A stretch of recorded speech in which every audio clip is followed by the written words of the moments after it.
Adelante. Hola, ¿qué tal? Buenas tardes con todas, con todos. Les agradecemos su presencia, su participación en este nuevo evento del Encuentro Anual de Investigación, Innovación y Creación de la Pontificia Universidad Católica del Perú. Estamos muy contentos de tener presentar ahora la charla magistral titulada La nostalgia por el deseo de transformar el futuro. Esta charla está a cargo de la doctora Patricia Olliart y es la charla magistral que corresponde precisamente a uno de los ejes que hemos visto en la cuña inicial del encuentro, que tiene que ver con procesos sociales y subjetividades contemporáneas. Voy a hacer un breve resumen de la charla, ¿no? Y después presentar, por supuesto, a la doctora Olliart y empezamos. La charla va sobre lo siguiente. La ausencia de un horizonte utópico en las prácticas políticas del presente, así como la escasa relevancia del bien común en el discurso público, han sido interpretadas por algunos historiadores del siglo XX como una secuela del fin de la Guerra Fría y el ocaso del proyecto moderno. En esta charla, la autora Oliart explorará esos escenarios y desde allí examinará cómo a través de movimientos políticos y culturales contemporáneos, las nuevas generaciones vienen reformulando su entendimiento de la política como acción transformadora del presente. Eh, pero sobre todo, digamos, en el espíritu del encuentro de investigación, innovación y creación, la idea es compartir ideas, reflexiones, discusiones alrededor de este tema y, por supuesto, abrir un espacio también de conversación. Entonces vamos a tener primero pues la presentación de la doctora Oliant y después vamos a tener un espacio para algunas preguntas, comentarios de ustedes, de todos, ¿no? Paso a presentar a Patricia Olliart. La doctora Olliart es profesora de estudios latinoamericanos en la Universidad de Newcastle, en el Reino Unido. Es socióloga por la Pontificia Universidad Católica del Perú. Es maestra en Arts en Estudios Latinoamericanos por la Universidad de Texas en Austin y doctora en Geografía Humana por la Universidad de Newcastle. Actualmente está elaborando una investigación etnográfica sobre la emergencia de ideas emancipadoras en la vida política e intelectual, en especial entre los jóvenes. Y entre diversas publicaciones, pues podemos mencionar Pedagogías de la Disidencia en América Latina, en 2020, Políticas Educativas y la Cultura del Sistema Escolar en el Perú, en 2011, El Perú desde la Escuela, en 1989, y varias otras publicaciones en el campo de la educación, la cultura y los movimientos sociales. Entonces, para el Vicerrectorado de Investigación de la Universidad Católica es un gusto tener este espacio y sin más empezamos y hacia el final vamos a tener pues algún espacio quizás reducido, pero esperamos enriquecedor de comentarios y preguntas. Bueno, empezamos entonces.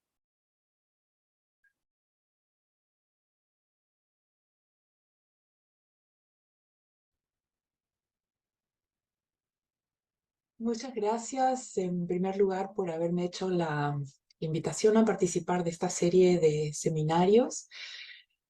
Para mí es una gran oportunidad para poder ensayar algunas ideas y lecturas de temas en los que estoy pensando a propósito de una investigación que comencé hace ya varios años y que estoy tratando de escribir finalmente. Quiero comenzar por precisar de dónde viene el título, ¿no? Y el uso de la palabra nostalgia en este título, que tiene obviamente fuertes resonancias emocionales. La nostalgia se define como un sentido de pérdida y ansiedad en situaciones de cambio donde uno tiende a refugiarse, digamos, en el pasado, ¿no? Como una situación de eh, seguridad. Uno busca una suerte de apego a imágenes del pasado para contrarrestar ese sentido de pérdida y ansiedad. Y estos sentimientos de mirada hacia el pasado en política han sido digamos, a lo largo del siglo XX, desde el siglo XIX, vistos con desconfianza, con un sentido crítico, ¿no? ¿Por qué? Porque la apuesta está en el futuro.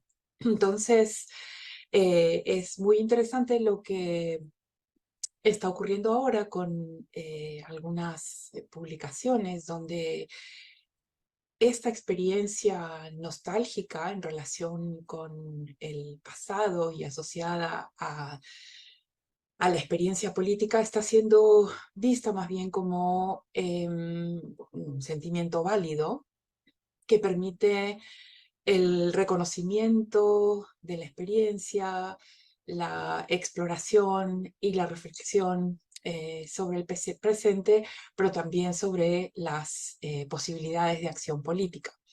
Y es aquí donde yo pensé en responder a la invitación de Félix Locio a participar en este seminario con un tema vinculado con las subjetividades, que se me vino esta idea, ¿no? De hablar sobre esta nostalgia por el deseo de transformar el futuro como algo que define no solamente eh, mi posición particular frente a esto, ¿no? Sino que creo que tiene mucho que ver eh, también con eh,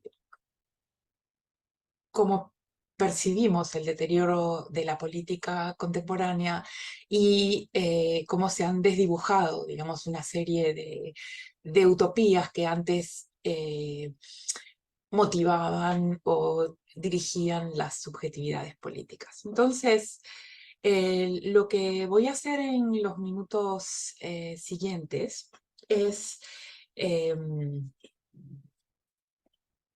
voy por el reloj para mantener una idea del tiempo, es desarrollar en esta presentación cuatro temas, ¿no? Primero, precisar qué cosa entiendo por subjetividad política, luego ver cómo la subjetividad está sujeta, digamos, a cambios en la historia y una serie de determinantes que definen cómo se entiende o se realiza la acción política motivada por esta subjetividad. Luego les voy a contar un poco sobre mi investigación para terminar con las preguntas, ¿no? Pendientes. Entonces, para hablar sobre la subjetividad política, yo uso a estos 5 autores. Obviamente el tema está presente de manera muy fuerte, muy importante en toda la literatura sobre el sujeto revolucionario, la participación política, las transformaciones, ¿no? en las motivaciones para vincularse a la política, pero a mí me sirven mucho eh, algunas ideas que voy a resumir muy brevemente en estos 5 autores. En primer lugar, Antonio Gramsci, que cuando él eh, escribe su libro sobre el materialismo histórico y la filosofía de Benedetto Croce, él tiene un párrafo que para mí fue súper importante la primera vez que lo leí, cuando menciona cómo antes de ser un sujeto político, eh, una persona no tiene, digamos, ningún control sobre sus circunstancias, ¿no? Y va, dice Gramsci, como una especie de hoja al viento por donde lo lleven las circunstancias. Hasta que en un momento que puede ser completamente arbitrario, escuchar un discurso político por la calle, conocer a una persona en particular, leer un panfleto, algo hace clic en la cabeza de esta persona y entiende que puede tener algún tipo de control sobre su participación en el devenir de lo social y de lo político, ¿no? Y este momento, dice Gramsci, no es necesariamente un momento de lucidez, de claridad teórica, política, ¿no? La voluntad de ser actor em, eh, puede estar apoyada o sustentada en una suerte de caos, digamos, ¿no? De combinación, como dice Gramsci, de combinaciones heteróclitas y extrañas, ¿no? Pero lo fundamental, digamos, es esta postura del sujeto que se piensa a sí mismo como un ser que puede tener alguna participación en la política a partir de un hecho fortuito, ¿no? Paulo Freire eh, propone, digamos, orientar esto de manera muy consciente, ¿no? Y tanto en la pedagogía del oprimido como en otros de sus trabajos, él apuesta mucho por el trabajo deliberado y consciente por crear espacios en los que esta subjetividad política se desarrolle, ¿no? A partir de la propia reflexión sobre las condiciones de sometimiento, de subordinación y el conocimiento de el contexto para la posibilidad de controlar esas circunstancias, ¿no? Entonces, en el caso de Paulo Freire hay una apuesta, digamos, muy útil, pedagógica, ¿no? Sobre cómo construir esta subjetividad, una imaginación sobre cómo construir esta subjetividad, que está muy vinculada a bueno, nuestro continente, ¿no? América Latina, y además hay en Freire una reflexión histórica muy interesante respecto a cuándo se dan las condiciones o las posibilidades para crear esas subjetividades políticas y una reflexión también como muy material, muy concreta respecto a cuáles son las circunstancias que permiten crear el espacio para la reflexión y la creación de una subjetividad política. Para Badiou, esto está muy vinculado a las ideas sobre el acontecimiento histórico, ¿no?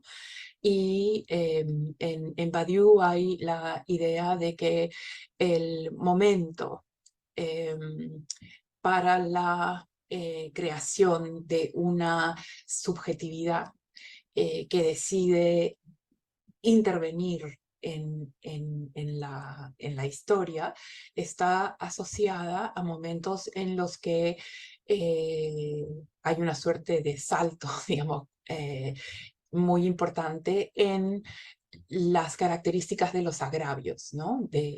Como que es un momento en el que el ataque, digamos, a las circunstancias de vida personales, sociales, es tan profundo y anuncia, digamos, una modificación, ¿no? Sustancial en las características de la vida de las personas que motiva una reacción de se acabó, hasta aquí, basta, ¿no? Ya no aguanto más, hay que hacer algo, ¿no? Entonces hay en Badiou, la introducción de esta circunstancia, digamos que es el acontecimiento político, el acontecimiento histórico que empuja a esa acción. Rancière nos invita a una exploración, si se quiere, más detallada respecto al impacto en las emociones, en la estética, ¿no? Con esta idea de la distribución de lo sensible, la manera en la que se perciben las cosas, que obviamente hay una conversación allí con todos los anteriores, ¿no? Con Gramsci, con Freire, con Badiou, respecto a cómo la forma en la que se dicen en la que se representan, en la que se experimentan los acontecimientos, ¿no? La vida misma, digamos, tiene una relación con la forma en la que uno se coloca frente a esas circunstancias, ¿no? Y entonces hay la posibilidad de oponerse, la posibilidad de reflexionar sobre la realidad de una manera diferente a partir de versiones diferentes sobre qué es eso que está allí por fuera de mí. Y Judith Butler tiene una reflexión, si se quiere, mucho más eh, psicoquímica sobre las circunstancias que movilizan subjetividades, ¿no? Y ella tiene un trabajo muy interesante sobre el impacto que la participación en manifestaciones, marchas, asambleas tiene en los cerebros de las personas, ¿no? Y cómo puede darse, digamos, este salto eh, de la opinión personal, la subjetividad personal, a la generación de fuerzas colectivas, ¿no? Entonces, muy rápida y gruesamente, por ahí va, digamos, mi comprensión de las subjetividades políticas, ¿no? Sobre estas circunstancias internas, externas, colectivas, históricas, que terminan por definir en los individuos y por supuesto vinculados a colectividades, invitan a definir una forma de estar, ¿no? De ser, de estar en la sociedad, asumiendo que hay algo que se puede hacer eh, para controlar, transformar las circunstancias en las que uno vive, ¿no? Y en mi trabajo, otra cosa que he hecho, digamos, es enfocarme sobre todo en la subjetividad, la participación política de los jóvenes y a partir de eso, digamos, me he metido un poco en el tema de la generación, ¿no? Y de las subjetividades generacionales, que es un tema en la sociología, la antropología de la juventud bastante conocido, bastante frecuente. Entonces, rápidamente, ¿qué cosa es una generación? Se habla de generaciones no tanto pensando específicamente en los años de nacimiento de las personas, sino en aquello que es compartido, es común entre personas que han pasado por el mismo contexto histórico y cultural en el momento de tránsito a la vida adulta, ¿no? La idea detrás es que la experiencia histórica marca la biografía de las personas, sus intereses y el sentido de su presencia en la sociedad, de su accionar, ¿no? Entonces, dentro de la sociología de las generaciones, lo que se estudia son las ideas, las transformaciones culturales que las distintas generaciones han producido. Hay un trabajo muy bonito de Agnes Heller sobre el poder transformador de la juventud en la cultura, ¿no? Y una reflexión bien interesante, por ejemplo, sobre el papel de la educación superior en la creación de culturas generacionales, ¿no? Y bueno, la otra cosa que se hace cada vez más evidente es que después de la Segunda Guerra Mundial, la experiencia generacional es claramente global, ¿no? Hay, por diversas circunstancias, una cultura que marca a las personas de acuerdo a su generación, ¿no? Y entonces el desafío dentro de las investigaciones sobre generaciones y cultura es entender esta tensión o esta dinámica entre lo local y lo global, ¿no? para entender estas diferencias. Entonces, yo quisiera pasar por algunos hitos globales contemporáneos que han marcado las subjetividades políticas de jóvenes desde la segunda mitad del siglo XX hasta ahora, ¿no? Entonces, se describe normalmente la posguerra y las personas nacidas, digamos, entre 1945 y 1965, gruesamente, como un contexto de gran optimismo en el mundo, un contexto de reconstrucción, de derrota política del fascismo, de afirmación de la democracia como experiencia posible. Por otro lado, del desarrollo de industrias culturales que segregan generacionalmente a los públicos y entonces aparecen eh, formas de consumo cultural que están dirigidas a gente joven, ¿no? La radio, la industria del disco, el cine, ¿no?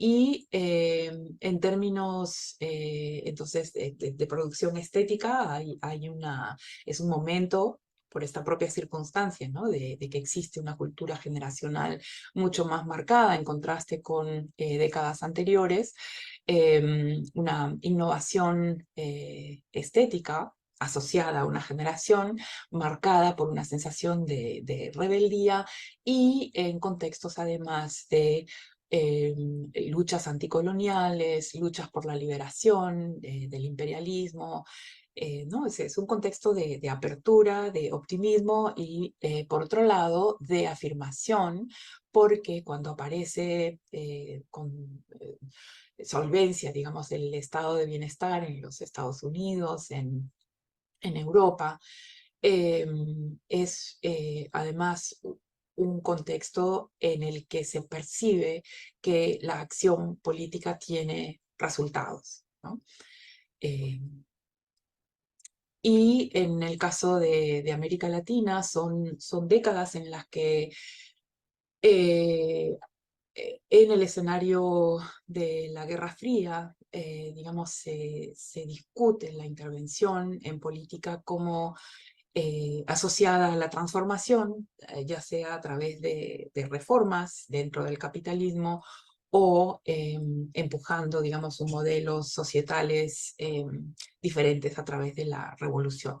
Pero lo que es común en estas generaciones es, en primer lugar, el rechazo a la oligarquía, la crítica profunda, digamos, al poder del dinero en la sociedad, un cuestionamiento a la relación de las sociedades con las culturas indígenas, su relación con la identidad nacional, ¿no? Y en el contexto de la Guerra Fría, muchas de estas críticas al orden existente se ven enmarcadas en estas únicas vías posibles, ¿no? Socialismo o comunismo, y entonces para quienes buscaran cambios radicales, la radicalización política aparece como la única opción, ¿no?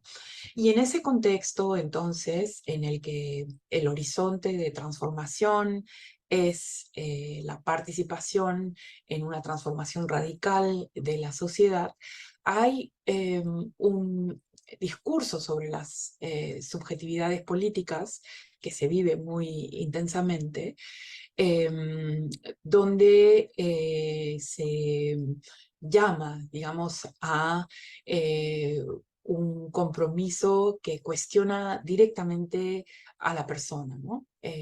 Cómo te ubicas en la sociedad, cómo el buscar una transformación radical te tiene que transformar radicalmente. Y esta prédica que se sustenta en la transformación profunda del individuo es el camino para que estas posturas radicales no estén solamente asociadas como en la prédica marxista tradicional, a los que no tienen nada que perder, ¿no?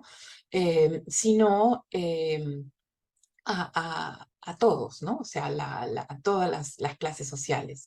La militancia política crece en todos los sectores sociales en esos años con un llamado y confianza, digamos, en la posibilidad de transformación profunda de la subjetividad para entregarse, digamos, en cuerpo y alma, un compromiso vital y de largo plazo con la revolución, ¿no? En un contexto en el que la crítica al orden establecido es generalizada por este contexto que les mencionaba antes de la necesidad de modernizar nuestras sociedades, ¿no?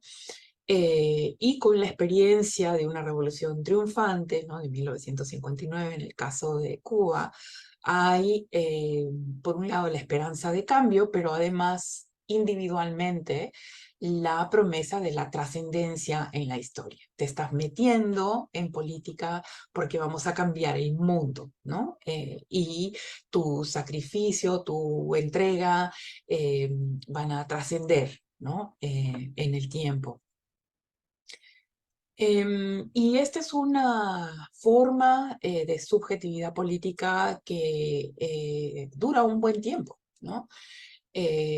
Se hace muy fuerte, se generaliza sobre todo en el caso de América Latina con un crecimiento geométrico de la educación superior y influye en muchas generaciones, ¿no? No solamente en esta de los nacidos entre el 45 y el 65, se mantiene en la vida de muchas de estas personas por un tiempo largo, pero alcanza también a los hijos de estas personas en algunas circunstancias, ¿no? Ahora, otro hito, ¿no? Hemos hablado de la posguerra y la reconstrucción después de la guerra, la derrota del fascismo, pero un siguiente hito es la caída del muro de Berlín y la crisis profunda de los años 80, ¿no?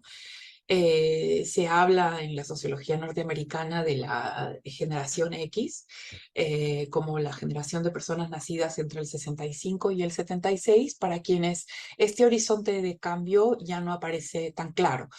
Obviamente en el mundo, digamos, la caída de la Unión Soviética, la crisis y las críticas a el socialismo realmente existente juegan un papel bien importante en la renovación de los discursos de la izquierda que siguen apostando, digamos, por la transformación del capitalismo, pero inventando otras maneras, ¿no? Eh,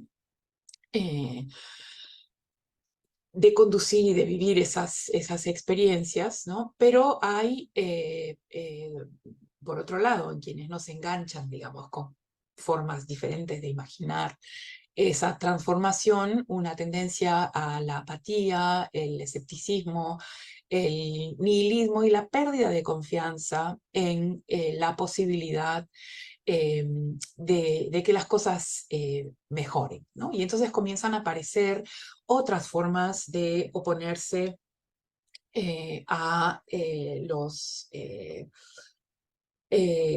gobiernos de turno, a la situación de opresión de diferentes grupos de la sociedad, y aparecen entonces otros movimientos que antes que buscar una transformación de la sociedad, lo que buscan es lo que Manuel Castells llama la ampliación de la ciudadanía, ¿no? Es decir, más derechos para quienes están excluidos dentro del orden existente, con discursos que, por ejemplo, afirman la identidad, formas particulares de estar en el mundo, que reclaman más derechos ante la ley, ¿no? Todavía entonces con una cierta confianza en la posibilidad política de encontrar este lugar, ¿no? Entonces es una época, podemos decir, de dispersión, de utopías o de imaginación para las subjetividades disidentes, ¿no? Estos nuevos actores sociales que emergen, digamos, actores sociales disidentes que buscan la ampliación de la de la ciudadanía, son vistas por algunas personas dentro, digamos, del espectro del pensamiento de la izquierda, son vistas con mucho entusiasmo, ¿no?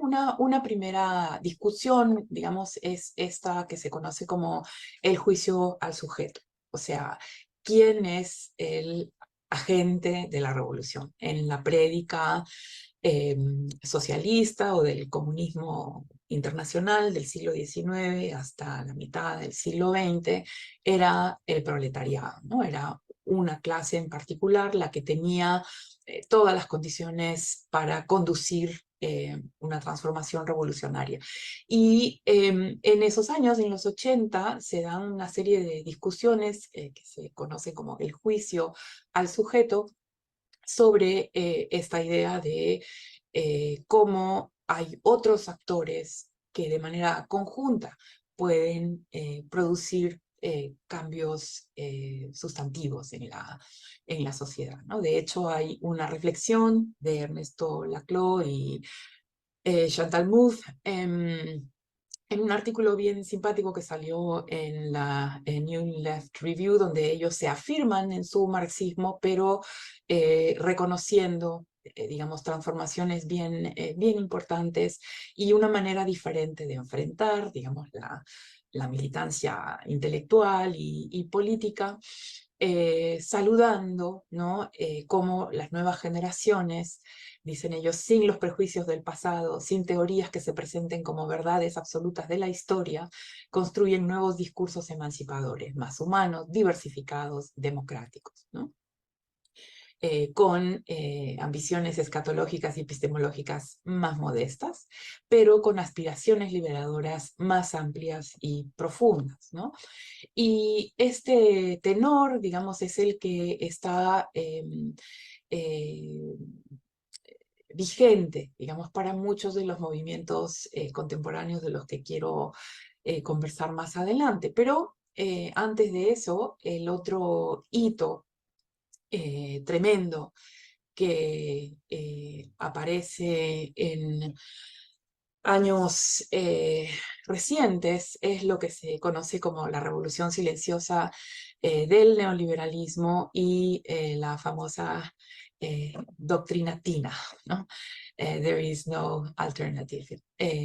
Y que, bueno, se implementa como plan de gobierno con la dictadura de Pinochet, es empujada por Thatcher y por Reagan en el mundo entero como una revolución económica y cultural con un discurso que crea y que apunta a crear nuevas subjetividades, ¿no? Entonces, estamos hablando del fin del estado de bienestar, que al no haber alternativa, digamos, deteriora los espacios de negociación política eh, para la disputa por versiones diferentes del bien común, es decir, el bien común desaparece, digamos, del escenario o de la justificación para gobernar. Y con consecuencias que son tremendas para las nuevas generaciones, ¿no?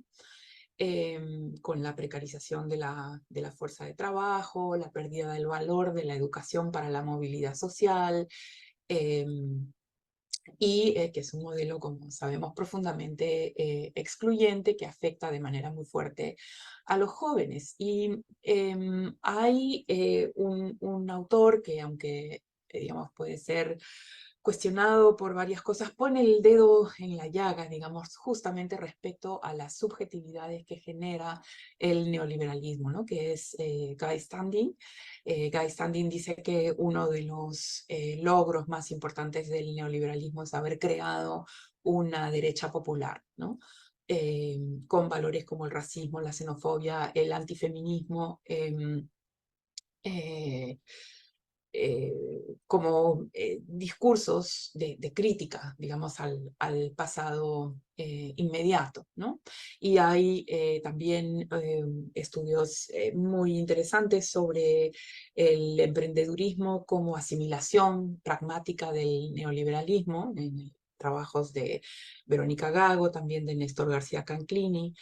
Lo otro que aparece, digamos, desde los 80 en adelante con el crecimiento a escala global del narcotráfico es el crecimiento de un poder paralelo, ¿no? El poder paralelo de la corrupción, del narco, de las economías sumergidas que florecen en este contexto. Rosana Reguillo, que es una antropóloga mexicana, tiene hasta 3 libros sobre el surgimiento de este poder paralelo, ¿no? En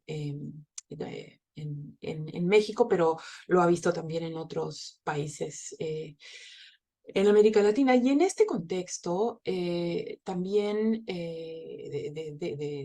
digamos, desencanto, desaparición de los escenarios políticos que se conocían antes, aparecen comunidades alternativas y subjetividades disidentes, que bueno, he puesto aquí el nombre de Jeffrey Players, que es un discípulo de Alan Turing que ha estudiado muy bien estos movimientos, pero que no es el único, porque han sido bastante visibles en este, este siglo, ¿no?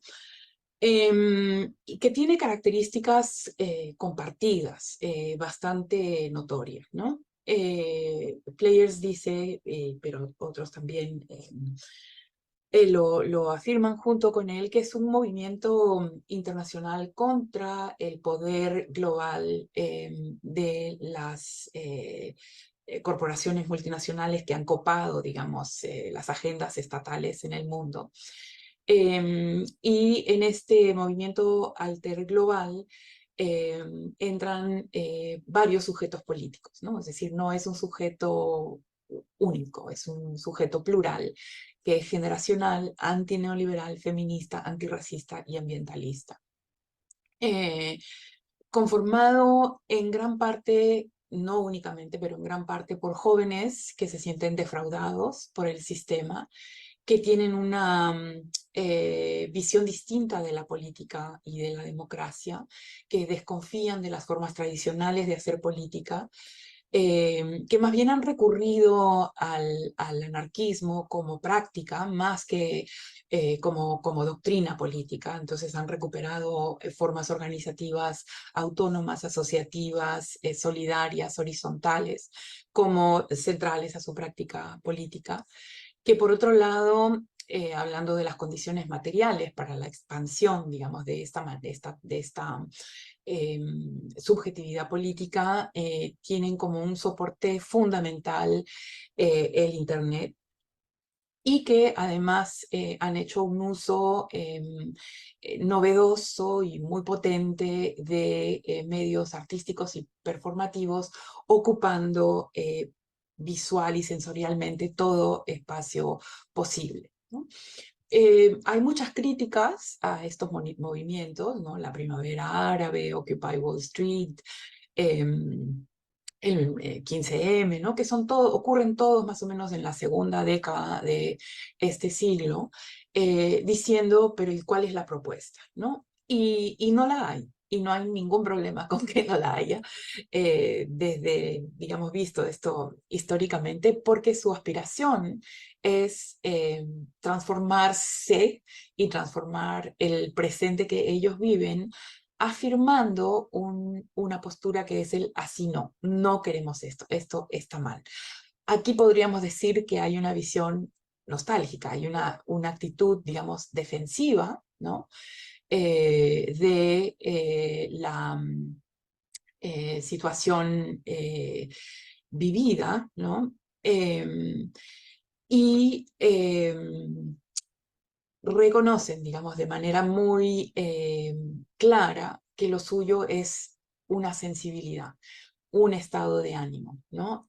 Con formas de organización que afirman prácticas disidentes en relación con lo que el sistema propone, ¿no? Cosas como el altruismo, la solidaridad, la integración, ¿no? Y la afirmación terca, digamos, de esta eh, impermeabilidad de la política tal cual es a cualquier propuesta que intente modificar el modelo, ¿no?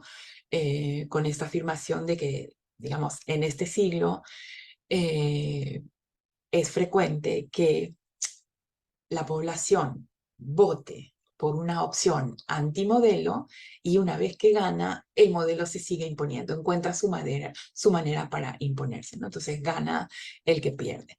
Entonces eso profundiza la desconfianza en la política formal y sus posibilidades, ¿no? Y la desconfianza en los partidos políticos, en las formas de ejercer el poder, etc. Entonces, yo hice una investigación sobre estas subjetividades políticas que acabo de describir y su expresión en el Perú del siglo XXI.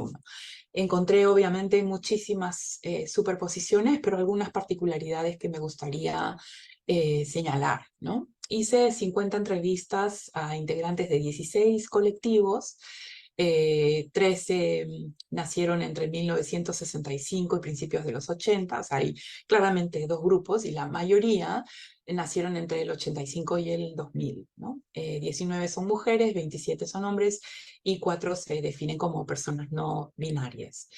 Mis entrevistados son de Comas, Villa El Salvador, Villa María del Triunfo, San Juan de Lurigancho, El Agustino, Miraflores, San Miguel, Mirones, centro de Lima, Salamanca, y en otras ciudades entrevisté jóvenes de colectivos en Abancay, en Huamanga, en Arequipa y en Cajamarca. Y repito que tienen todas las características de la juventud alter global que señalé antes, ¿no? Pero que han ejercitado, digamos, esas subjetividades a partir de la experiencia del antifujimorismo como una forma de disidencia política y cultural, conectándose y actuando en contracampañas electorales contra Keiko Fujimori, y de manera amplia, digamos, el antifujimorismo se ha expresado de esa manera, y también con la defensa de la institucionalidad democrática de los derechos humanos, con mucha iniciativa, creatividad y efectividad, en particular en noviembre del 2020, ¿no? Como una de las experiencias recientes que logró aglutinar con banderas políticas a muchos de estos jóvenes. Por otro lado, la solidaridad ha sido otra forma constante de acción a lo largo de este siglo contra el neoliberalismo, el extractivismo y la corrupción, apoyando luchas que venían de otros lugares del país, ¿no? Porque básicamente estoy hablando de cómo se ha expresado este movimiento en Lima, pero incluso también en las diferentes regiones es la solidaridad con actores específicos la que moviliza mucho, ¿no? La solidaridad con Bagua, la marcha por el agua, las marchas contra la ley Pulpín que no afectaban a todos los que participaron en ellas, ¿no? O sea, es bien interesante cómo podemos ver la lucha contra esa ley, contra el trabajo, la ley que permitía formalizar, digamos, la sobreexplotación de los jóvenes tal cual como fue interpretada por el movimiento, ¿no?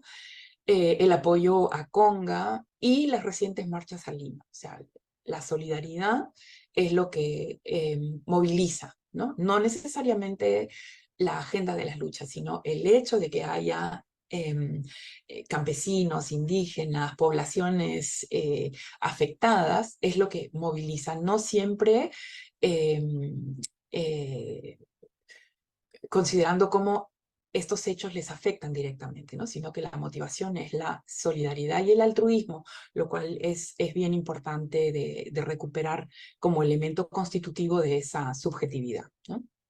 El feminismo ha sido otro componente también bien importante que ha movilizado no solamente mujeres, ¿no? Pero sí característicamente mujeres de sectores sociales que antes no se movilizaban alrededor de una agenda feminista, y eso también es bien importante de señalar, ¿no? O sea, el rol de una suerte de feminismo de base, de feminismo popular, es una característica muy interesante porque ha estado presente de manera muy transversal en los movimientos de este siglo, ¿no? Em, la otra cosa que es importante señalar es que si bien muchas de estas manifestaciones o momentos de lucha no han sido agendas de jóvenes, el volumen, la visibilidad y las características de la participación juvenil han definido la forma que han tenido estas protestas, fortaleciendo o enriqueciendo, engrosando, digamos, su impacto en la sociedad, ¿no? Em, y quisiera comenzar ya a cerrar mi presentación, un poco reflexionando sobre la manera en la que estas expresiones son vistas o son criticadas desde gente que hace política tradicional, ¿no? Como que, ¿y a dónde van? No tienen agenda, no saben lo que quieren, ¿no? Con una cita de Mauricio Lazarato, que nos invitan, vamos a recibir los valores de una nueva generación que ha creado nuevas relaciones con la economía y la política global, con nuevas formas de experimentar el tiempo, sus cuerpos, las comunicaciones, proponiendo nuevas formas de estar juntos y de estar en contra. Es decir, quiero eh, afirmar la potencia que hay en hacer cosas de manera diferente, aunque lo que viene después no esté claro, ¿no? Y en apostar y reflexionar sobre el poder transformador que esas prácticas pueden tener, ¿no? Me parece, por ejemplo, bien importante cómo existen en estos jóvenes a través de mis entrevistas, que las he continuado haciendo, ¿no? Quisiera contarles que a partir del 7 de diciembre, digamos, retomé contacto con algunos de los jóvenes para ver cómo se estaban insertando o no en las protestas después del 7 de diciembre del año pasado. Bueno, una cosa que me parece bien importante afirmar es que muchos de estos jóvenes tienen, digamos, aspiraciones de clase media, ¿no? Aunque ese no sea su origen, el hecho de haber accedido a la educación superior, de haberse nutrido, ¿no? De las influencias políticas, ideológicas, de la visión arguediana sobre la potencia de la migración en Lima o de la reivindicación de la diversidad del Perú desde una perspectiva antirracista que se legitima con el gobierno de Velasco, han generado, digamos, una conciencia autoafirmativa y autorreflexiva que es nueva, es de este siglo, ¿no? No había antes. La otra cosa que me parece bien interesante es que la práctica solidaria es una respuesta eh, generacional directa, ¿no? Al mandato neoliberal de atesorar el tiempo y el dinero para la superación personal, ¿no? Ofreciéndolos a los demás, no porque les sobre el tiempo y el dinero, sino porque ven como un imperativo ser solidarios, participar de estas luchas apoyando con tiempo, no durmiendo una noche haciendo paquetes, por ejemplo, que es alguna de las cosas que han hecho personas con las que he conversado, que no participan de ninguna organización política, pero que sí han mantenido las redes que se crearon en años anteriores para, por ejemplo, recibir a la gente que venía de las regiones en las marchas de diciembre en adelante, ¿no? Sacando de donde no tenían, plineando, yapeando o directamente armando paquetes para recibir a los migrantes, o incluso, ¿no?, a los marchantes de regiones, o incluso donando sus casas, ¿no? Es una cosa bien interesante como me contaban que han desocupado salas enteras buscando colchones, etcétera, para acoger a la gente que venía de las regiones, ¿no?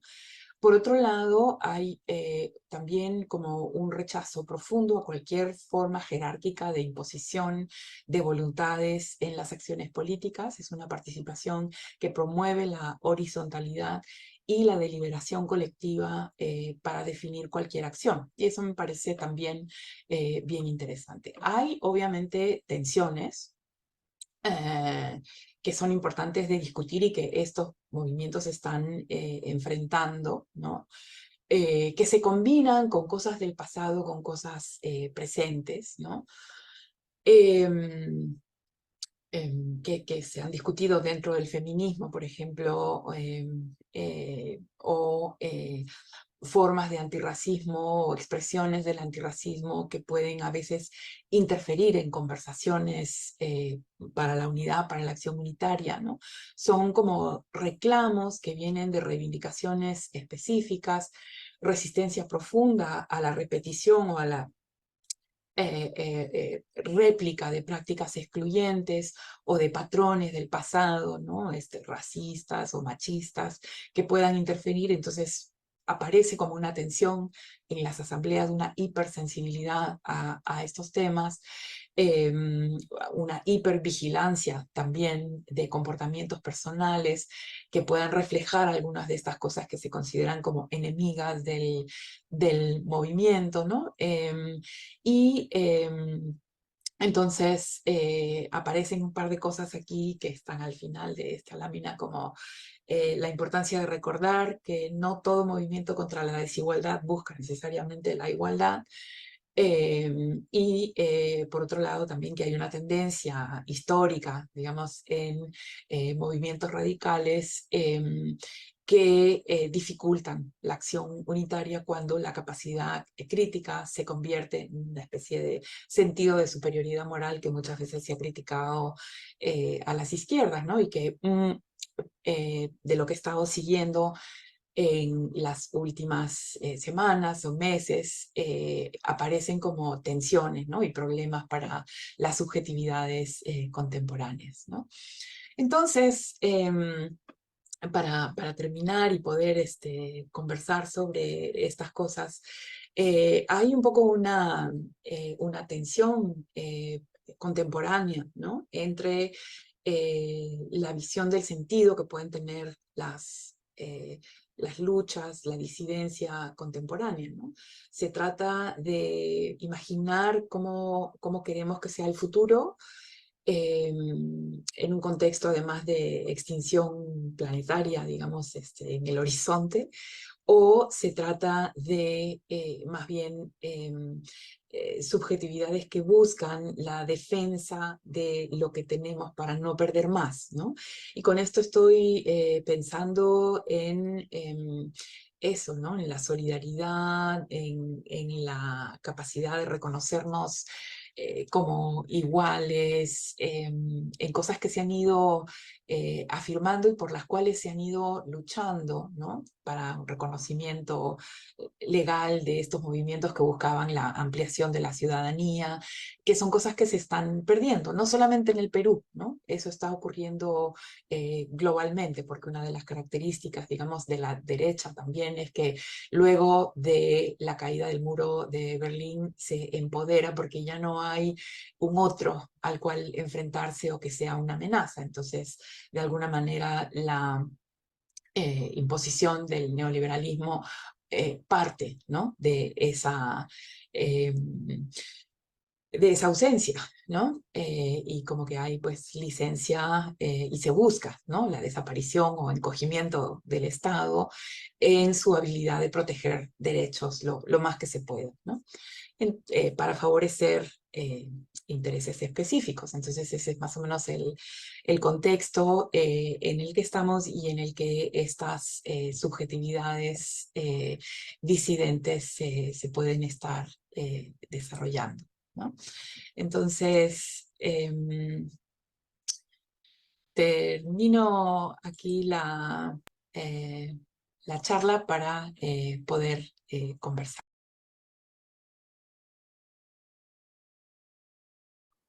Bueno, Patricia, muchísimas gracias por la charla. Realmente ha sido, hablo por mí, por supuesto, muy clara. Me ha dado muchas herramientas para entender la época, lo contemporáneo, ¿no? Por supuesto, me ha llenado también de preguntas, algunas referencias a autores que no tenía y que ahí he notado. Y también, digamos, me debato entre sostener, como he venido haciendo en mi caso en los últimos tiempos, una suerte de pesimismo sobre la época, pero también con ciertas luces de lo que pueda venir en los tiempos siguientes, ¿no? Pero hay ya preguntas, digamos, aquí en el chat, también después podemos abrir un poquito si nos da tiempo. A quienes nos siguen por Facebook, la charla se está transmitiendo también en vivo en las redes del Vicerrectorado, también pueden hacer sus preguntas por allí. Pero si te parece, Patricia, vamos con las preguntas del chat. Y veo una pregunta sobre la referencia a Agnes Heller. No la tengo aquí conmigo, es un artículo, se la puedo mandar. Si me escribe, es un artículo donde ella reflexiona justamente sobre el rol transformador de las juventudes universitarias desde el romanticismo en adelante, pero se queda bastante reflexionando sobre los años 60 en particular. Y, Sí. y después, gracias Patricia por eso. Sí, es era una pregunta sobre una referencia bibliográfica. Tenemos esta pregunta de Ángela Figueroa Iberico que dice, bueno, gracias por esta conferencia magistral. La pandemia del COVID-19 y el uso masivo de las tecnologías son experiencias globales, generacionales de los últimos años. En ese escenario, ¿cuáles consideras que son las subjetividades emergentes? Con esta generación yo también me quedé pensando eso, ¿no? En esa generación que en su tránsito a la adultez ha vivido esos años de pandemia y de crisis y bueno, de uso de tecnologías, por supuesto, ¿no? Creo que no se puede generalizar. Podría detenerme a dar ejemplos de las diferentes cosas que he visto, ¿no? Pero, por ejemplo, esta suerte de disidencia que aparece en el siglo XX encontró durante el COVID maneras de expresarse también, ¿no? Y de usar las tecnologías también para empujar solidaridad, em, colectas, educación acerca del COVID allí donde el Estado no cumplía su función. Digamos que siguieron vivos usando los mismos recursos, ¿no?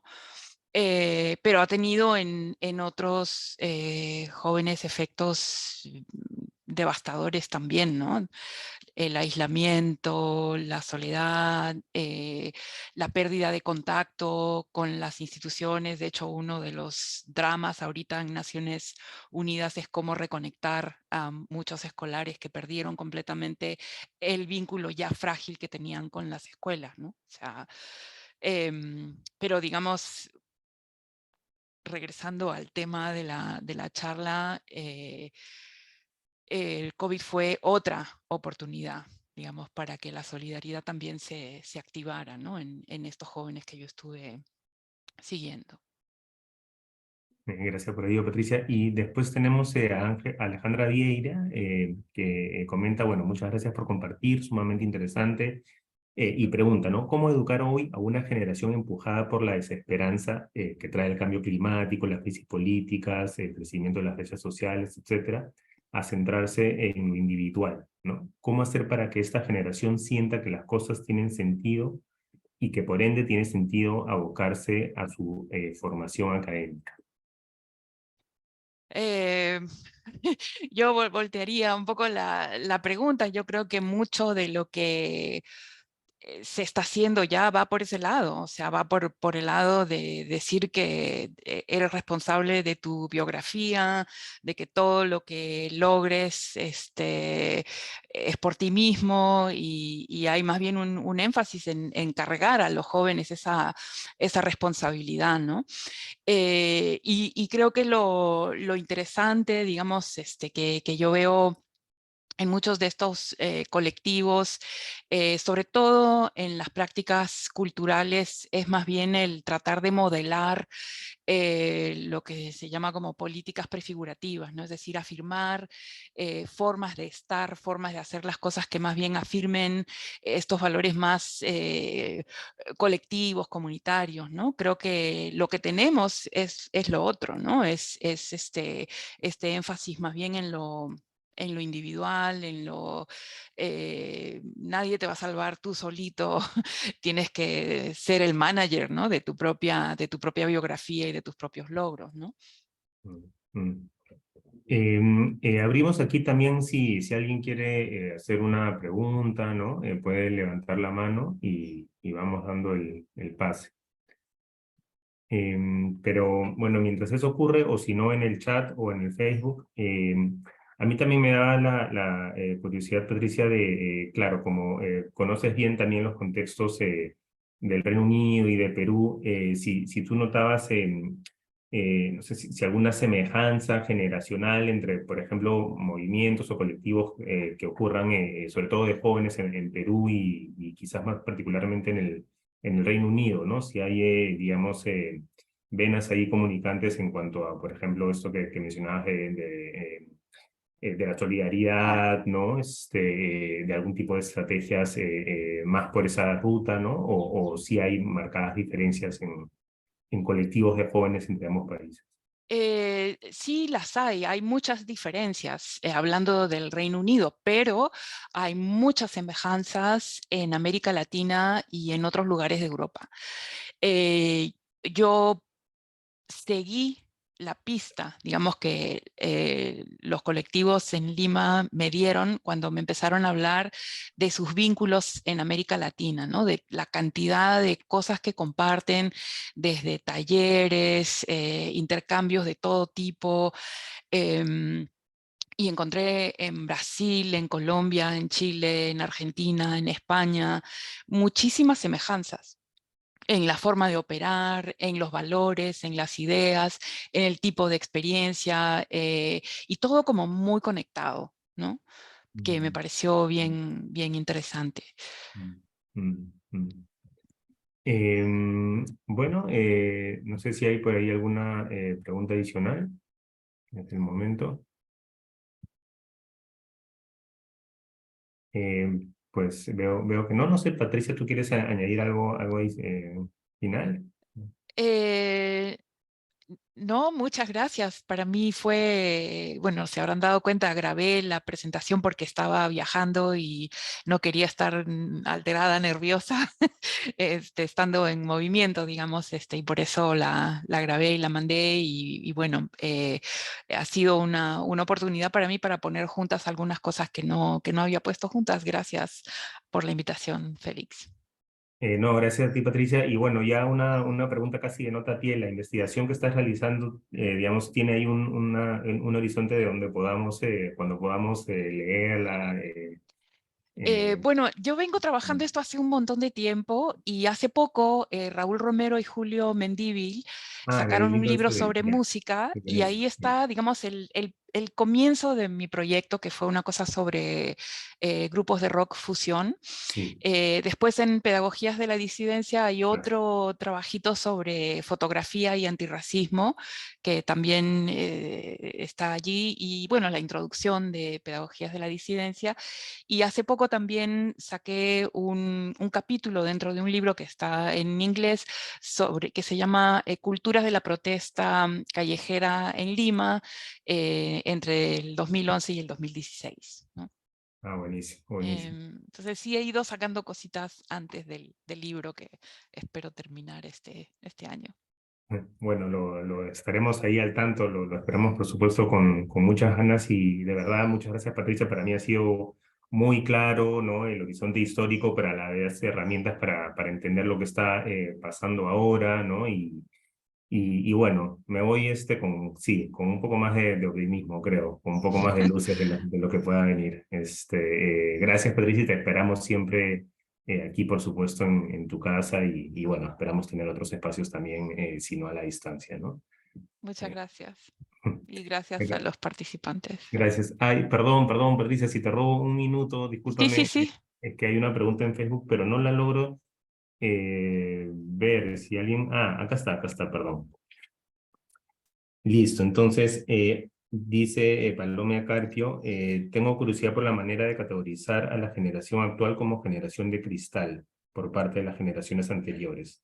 ¿Qué tensiones se dejan ver en el uso de estas expresiones, ¿no? Cuando se definen, no sé si en otros países, pero acá sí, ¿no? La generación de cristal como débil, que se queja de todo, que todo le ofende, Sí, ¿no? acá le dicen copo de nieve, generación copo de nieve, ¿no? Snowflake Generation.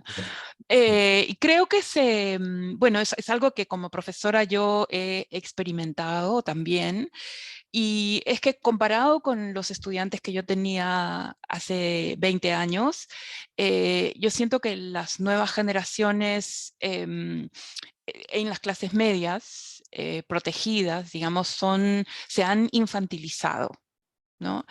En el sentido de que tal vez la educación que las generaciones de padres les están dando ahora ya no confían tanto por una serie de razones, ¿no? Por la naturaleza de la vida en las ciudades, la pérdida de espacios colectivos, la pérdida de, digamos, culturas de barrio, de soporte comunitario, hacen que los jóvenes sean menos independientes en sus posibilidades de explorar, ¿no? El mundo, de probarse a sí mismos, o sea, eso ha cambiado mucho, ¿no? Y esta como sobreprotección, inseguridad, etcétera, los hace menos experimentadores, temerosos, ¿no? Yo creo que eso obviamente no califica para todos porque hay gente que a los 8 años ya vive como adulto porque esas son sus circunstancias, ¿no? Pero hablando, digamos, de las clases medias urbanas contemporáneas, el tipo de vida urbana que tienen los niños, los jóvenes ahora, es mucho más aislado, ¿no? Hay una serie de estudios sobre las formas de entretenimiento colectivo, cómo se han ido reduciendo, el compartir es por internet, con videojuegos, con otro tipo de comunicación, de intercambio, de interacción que prepara para la vida de una manera diferente, ¿no? Creo que por ahí va mucho de la explicación generacional respecto a las condiciones de la crianza y la pérdida de espacios colectivos, ¿no? Mm, mm. Bueno, listo. Jorge Juárez ahí también te agradece, Bati, por la conferencia y con eso, pues, nuevamente gracias a todos, todas y eso, seguimos en contacto seguramente. Muchas gracias. Gracias, Patricia, Chao. gracias a todos, todas. Adiós.